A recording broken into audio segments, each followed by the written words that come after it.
Pushpa 2 miss చేసుకున్న బంగారం ఏ అడ్డంకులు రాకుండా పుష్ప 2ది రూల్ కనుక ముందు చెప్పినట్టు ఆగస్టు 15 విడుదలయ్యి ఉంటే ఈ వారం దేశవ్యాప్తంగా ఇదే హాట్ టాపిక్ అవుతుంది.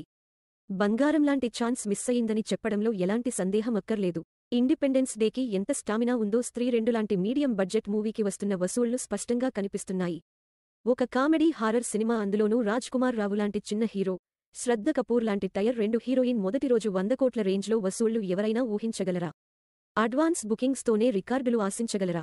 స్త్రీ 2 సునామీ చూసి తలలు పండిన బాలీవుడ్ విశ్లేషకులు సైతం ఆశ్చర్యపోతున్నారు. పోటీలో ఉన్న ఖేల్ ఖేల్ మే, వేద, డబుల్ ఇస్మార్ట్లను దరిదాపుల్లో తరిమికొట్టే స్థాయిలో లేకుండా చెలరేగిపోవడం చూసి నోటమాట రావడం లేదు. ముంబై లాంటి నగరాల్లో వీకెండ్లో కూడా అర్ధరాత్రి షోలు వేస్తుంటే అవన్నీ ఫుల్ అవుతున్నాయి.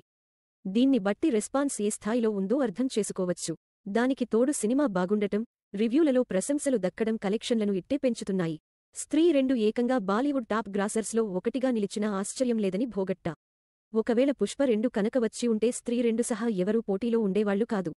మన సైడ్ కూడా మిస్టర్ బచ్చన్, డబుల్ ఇస్మార్ట్ తప్పుకునేవి. కొంచెం అటుఇటుగా కల్కి 2898 ఏడి ఓపెనింగ్ దక్కేదని ట్రేడ్ వర్గాలు అంటున్నాయి.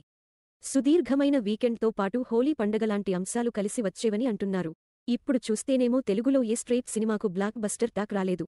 తంగలాన్ కూడా వారం ముచ్చటలాగే తయారైంది. ఇప్పుడు అల్లు అర్జున్ కనుక సీన్లో ఉంటే బుక్ మై షో క్రాష్ అవ్వడం, టికెట్ల కోసం జనాలు ఎగబడటం చూసేవాళ్లం. Chance miss.